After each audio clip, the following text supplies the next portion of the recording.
예루살렘 성에 입성하시는 예수님을 보고 많은 무리들이 종려나무 가지를 흔들면서 호산나 호산나 이렇게 외치면서 환호를 했습니다.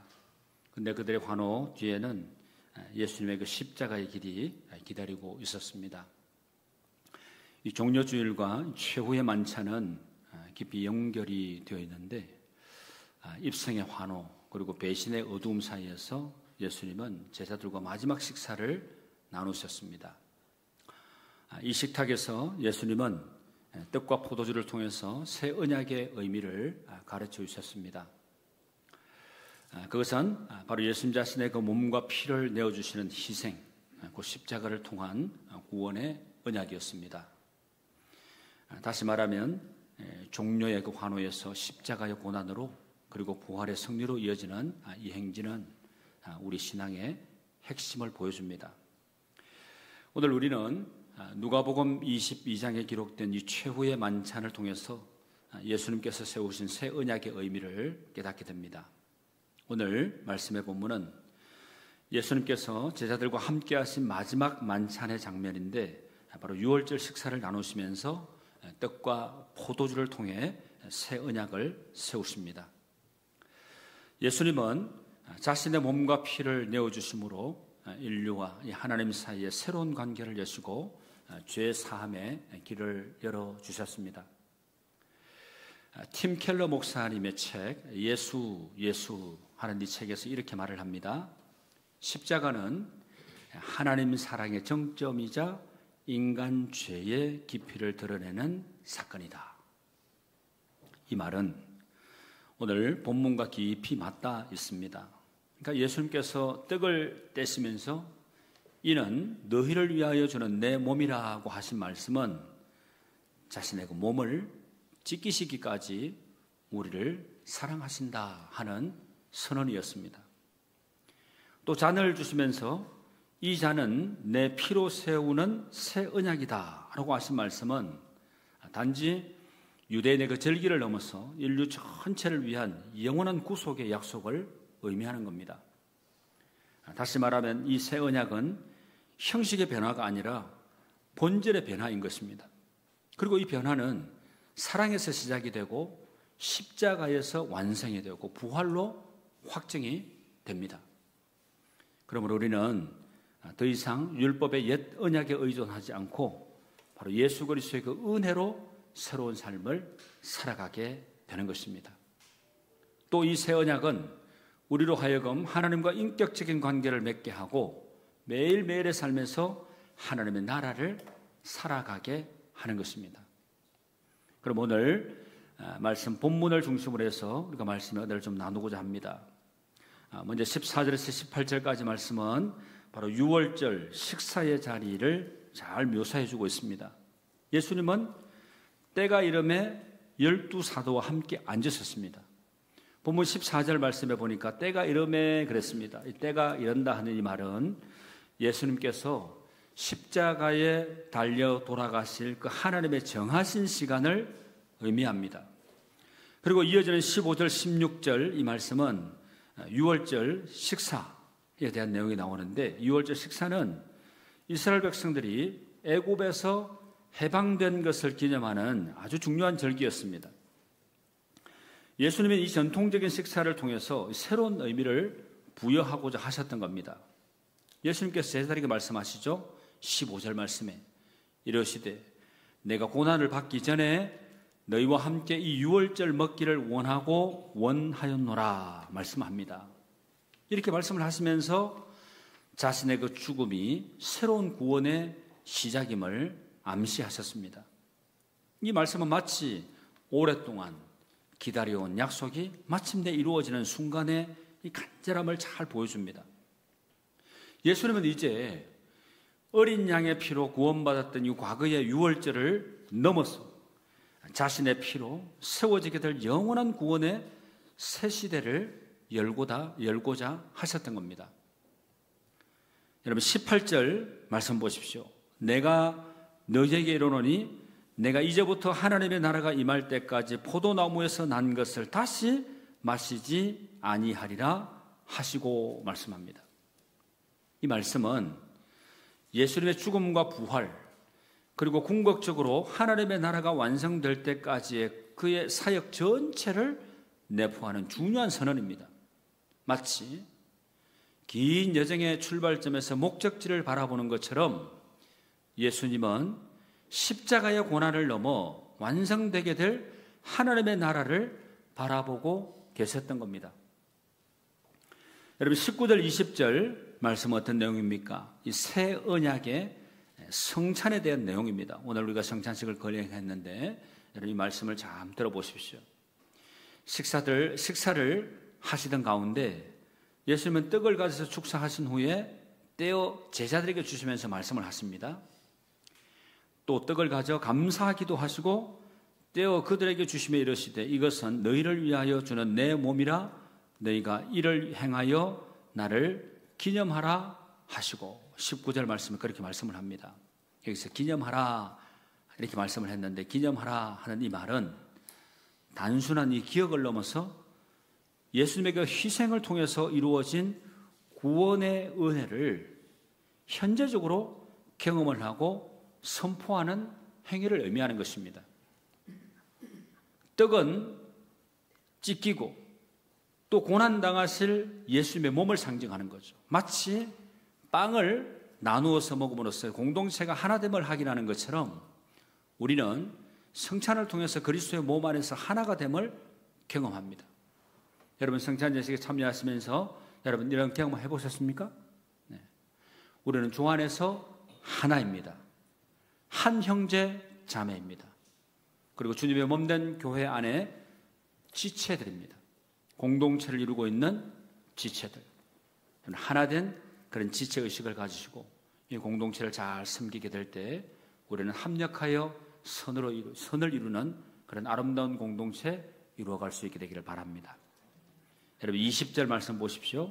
저녁 식사 후에 잔도 그와 같이 꼭 하시면서 말씀하시기를 저녁 먹은 후에 잔도 그와 같이 하여 이르시되 이 잔은 내 피로 세우는 새 언약이니 곧 너희를 위하여 붓는 것이라 말씀을 합니다. 여러분 새 언약 이 말은 이 카인의 디아데케 하는 말입니다. 카인의 디아데케 헬라어로요. 이 말은 이 새 언약이라는 말은 여러분 예레미야서 31장 31절에서 34절 말씀에 이미 예언이 된 하나님과 그의 백성 사이의 새로운 관계를 의미하는 말씀입니다. 여러분 같이 한번 읽어보시죠. 예레미야 31장 31절에서 34절까지 말씀 화면에 떴으니까 같이 읽습니다. 여호와의 말씀이니라 보라 날이 이르리니 내가 이스라엘 집과 유다 집에 새 언약을 맺으리라. 이 언약은 내가 그들의 조상들의 손을 잡고 애굽 땅에서 인도하여 내던 날에 맺은 것과 같지 아니할 것은 내가 그들의 남편이 되었어도 그들이 내 언약을 깨뜨렸음이라. 여호와의 말씀이니라. 그러나 그날 후에 내가 이스라엘 집과 맺을 언약은 이러하니 곧 내가 나의 법을 그들의 속에 두며 그들의 마음에 기록하여 나는 그들의 하나님이 되고 그들은 내 백성이 될 것이라. 여호와의 말씀이니라. 그들이 다시는 각기 이웃과 형제를 가리켜 이르기를 너는 여호와를 알라 하지 아니하리니 이는 작은 자로부터 큰 자까지 다 나를 알기 때문이라. 내가 그들의 악행을 사하고 다시는 그 죄를 기억하지 아니하리라. 여호와의 말씀이니라. 아멘. 그렇습니다, 여러분. 짐승의 피로 맺어졌던 옛 언약과는 다르게 예수님의 피로 세워진 이 새 언약은 죄 사함과 영원한 생명을 약속하는 완전하고 영원한 약속인 것을 여러분 확실하게 믿으시길 바랍니다. 그리고 포도주, 이 잔, 포도주는 흘리신 예수님의 보혈의 피, 곧 우리의 죄를 깨끗하게 하고 하나님과의 관계를 회복시키는 그 희생을 상징하는 겁니다. 마치 깨끗한 물이 이 더러움을 씻어내는 것처럼 예수님의 보혈은 우리의 죄를 깨끗하게 씻어주시고 새로운 삶을 가능하게 합니다. 그런 의미에서 이 성찬은 단순한 의식이 아니라 예수 그리스도의 그 희생적인 사랑을 기억하고 그 사랑 안에서 새로운 삶을 살아갈 것을 다짐하는 거룩한 하나님과 우리와의 약속의 시간이라고도 얘기할 수 있습니다. 그리고 21절에서 23절 말씀의 내용은 배신자의 그림자가 드리워진 것을 말씀하고 있는데, 여러분 이 거룩한 자리에는 슬픈 그림자가 드리워져 있었습니다. 여러분 21절 말씀 보십시오. 그러나 보라, 나를 파는 자의 손이 나와 함께 상 위에 있도다. 예수님을 파는 사람이 누굽니까? 우리 너무 잘 알고 있죠? 배신자 가룟 유다. 예수님은 이 유다의 배신을 예고하셨습니다. 이 말씀은 마치 맑은 그림 속에 드리워져 있는 어두운 그림자처럼 예수님의 사랑과 희생 속에서도 인간의 본성, 이 죄성이 여전히 존재한다는 것을 여실히 잘 보여줍니다. 파는 자, 이 말은 예수님을 넘겨줄 자, 배신자를 의미합니다. 그래서 23절 말씀해 보십시오. 23절에 보니까 그들이 서로 묻되 우리 중에서 이 일을 행할 자가 누구일까 하더라. 다른 사람 볼 거 없는데. 그럼 제자들은 우리 중에서 이 일을 행할 자가 누구일까 그러면서 서로 묻기 시작을 했습니다. 여러분 이 질문은요, 마치 폭풍전야의 불안감처럼 제자들의 그 혼란과 두려움을 생생하게 잘 보여줍니다. 그들은 자신들 가운데 누가 예수님을 배반할 것인지 전혀 예상하지 못했습니다. 이 장면은 우리에게 인간의 연약함과 죄성의 심각성을 다시 한번 일깨워줍니다.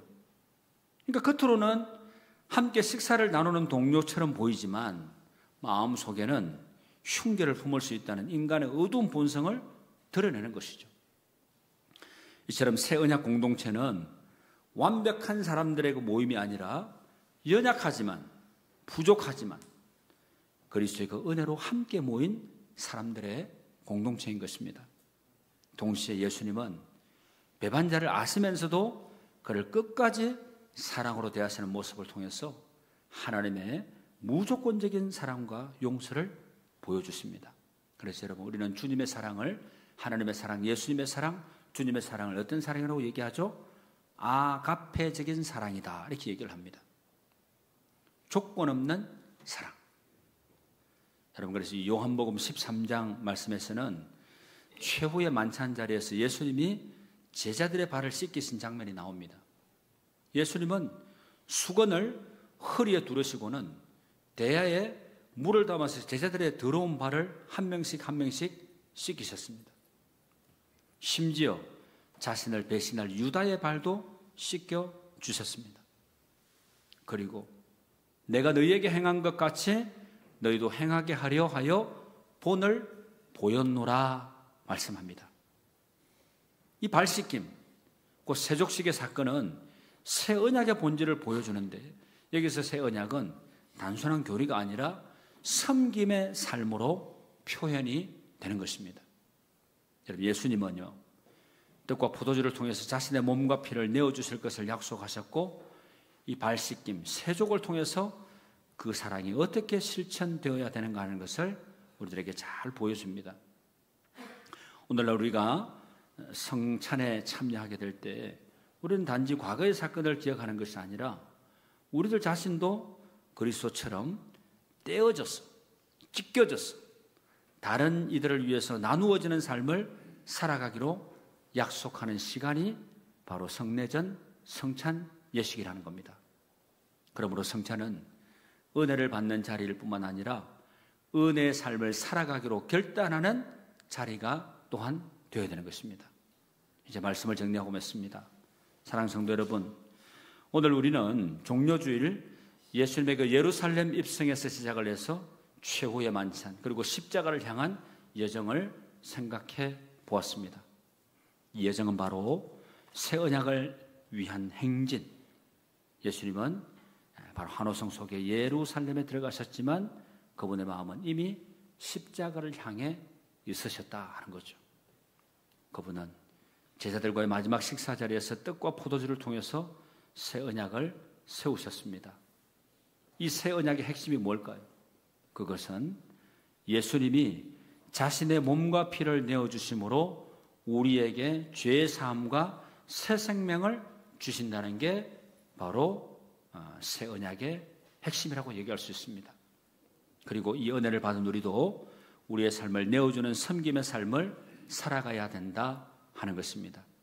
이 새 언약 안에서 우리는 더 이상 율법의 그 무게에 짓눌리지 않고 그리스도의 사랑으로 자유롭게 하나님과 이웃을 섬길 수 있어야 합니다.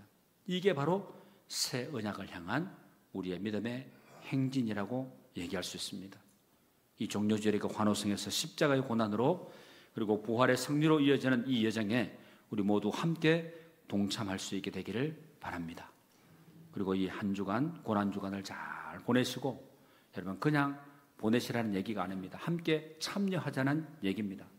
주님의 고난에 조금이라도 동참하시고, 특별히 헌신하시는 우리 기관에서는 미리 기도하시면서 잘 준비하시길 바라고, 그분들은 반드시 우리가 새벽을 깨우면서 우리가 새벽 제단에 주님의 고난에 동참해야 되지만 그 나머지 분들도 함께 이 새벽을 깨우면서 주님의 고난에 동참한다 그러면 부활의 영광의 아침을 기쁨과 감격으로 맞이하게 될 것입니다. 예년과 똑같은 그런 부활절의 아침이 아니라 올해는 뭔가 내 가슴 뜨거움이 있는 그런 정말 격정이 일어나는 그런 부활의 아침을 맞이할 수 있는 여러분의 삶이 될 수 있기를 우리 주님의 이름으로 축원합니다. 기도드리겠습니다. 우리에게 새 언약의 피를 주신 하나님, 그 언약의 피를 마시고 기억하게 해주시니 감사합니다. 주님의 예루살렘 입성은 인간적인 환영이 아니라 우리를 구속하시기 위한 고난의 그 행진이었다는 것을 하나님 다시 한번 깨닫습니다. 어리석은 군중들의 환호보다 우리를 구속의 길로 인도하시기 위한 그 보혈을 저희들이 기억하게 하여 주시옵소서. 그 보혈을 마시게 하시고 구원의 영원한 언약의 백성들이 다 되게 하여 주시옵소서. 예수님의 이름으로 기도하옵나이다. 아멘.